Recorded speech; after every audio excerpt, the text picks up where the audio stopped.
taga Muntinlupa, lumayo ka dito sa Maynila. Bakit naman dito mo pag ginawa sa Maynila? Ito po yung suspect.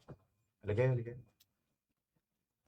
The Station 11 Drug Enforcement Team of Misik Police.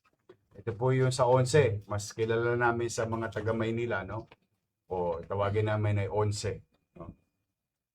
Conducted an anti-illegal drug bypass under the leadership of Colonel Pura and his team. Eh, nahuli po ng alas 4 ng madaling araw. Itong suspect, anong pangalan? Lani Saumay, alias Lance, 36 years old.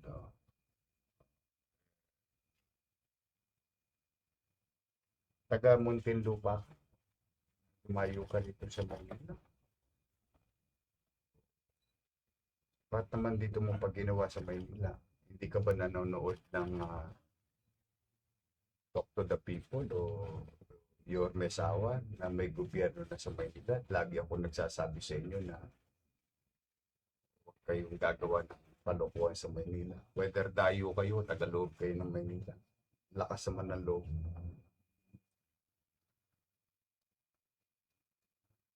Paano nyo na ito nadali po?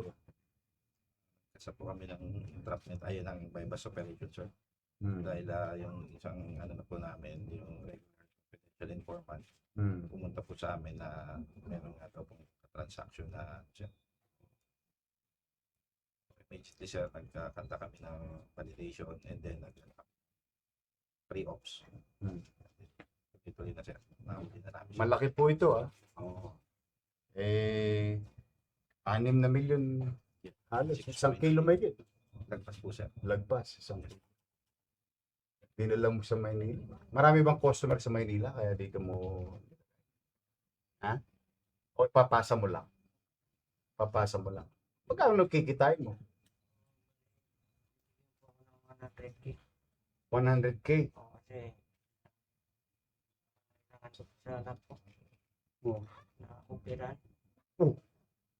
Naoperahan saan? Nasa na po pwede sa gilid. Sa gilid tumatay. Oh, sana lumapit ka na lang dito. Daming pinaoperahan ng lungsod ng Maynila. Bakit kailangan mo pang sirain yung kinabukasan ng ibang tao pagbebenta ng droga? Ay pinipilit ko nga yakapin hanggat kaya namin yakapin ng lahat. Wala kami tinatanggi hanggat kaya namin. Talo nga lang inip eh. Maynila, sa totoo lang. Yung kaagapay program. Dami nabubuhay na bata ngayon. No? Ano eh, matanda, lalaki, babae. Hindi sapat na dahilan, no? Wasakin yung buhay na may buhay dahil dyan sa illegal na droga na yan, tapos mailigtas ang anak mo. Pero paano ngayon yan? Hoyo ka. Wala itong piyansan. Wala. Oo.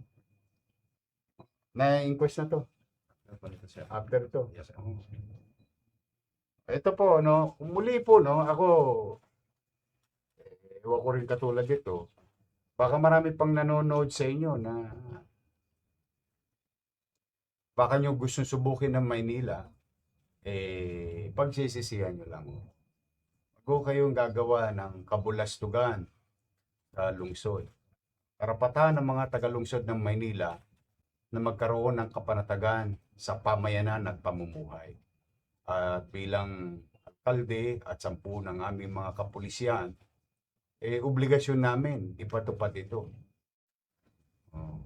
Yung pangarap ng tao na mapayapa ang kanyang pamayanan. You will not tolerate. Sabi ko sa inyo, ulit-ulit na lang para tayo sirang plaka rito. May gobyerno sa Maynila. Yes, maaari kung minsan, napagtatawanan nyo kami, nakalagpas kayo, nakaalpas kayo.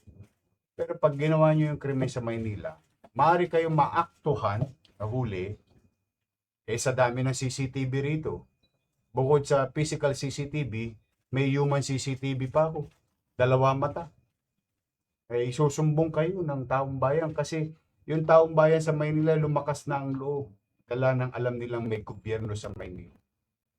So there is no room and space for you to conduct your criminal activities here in the city. O halimbawa naman, sige, kwentuhan lang, natakasan nyo kami, nalaman namin, ginawa nyo sa Maynila.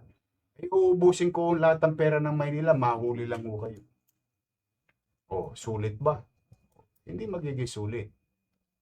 Kaya magbagong buhay na kayo.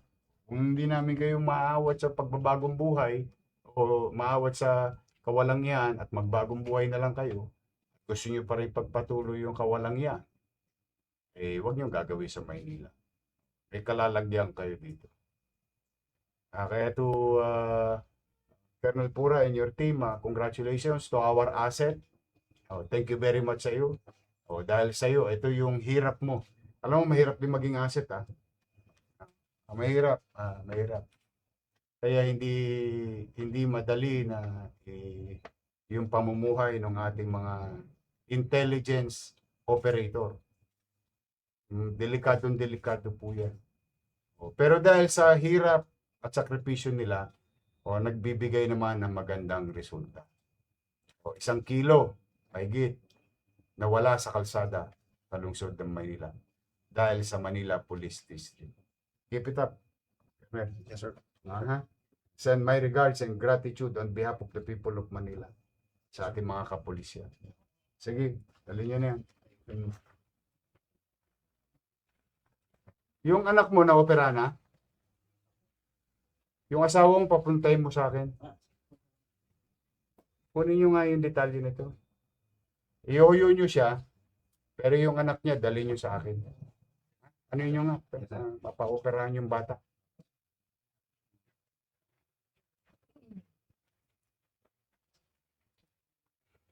Alam niyo, talagang mahirap maging magulang. Pero hindi ko tinotolerate yun kasi sisirain naman niya yung buhay ng ibang bata o ibang magulang o pamilya. Pero just the same, as a human being and a father, lahat talaga gagawin mo. Iraos mo ang anak mo. Pero mali po mali. Kaya po tutuluyan po natin. Pero hindi ibig sabihin basta, awa ang Diyos. Pakuha nyo pura yung pamilya. Yung anak man lang matulungan. Ano po yung gitar? Okay. Ngayon, pangalawa po. Ito po, karumal-dumal. Kayo na po ang umusga. No? Para sa akin po, sa totoo, hindi naman po in a normal situation. Ito po, Flores na ho ito. Flores na to sa lipunan. Alam yan, anong ibig ko sabihin, mga taga-Tondo.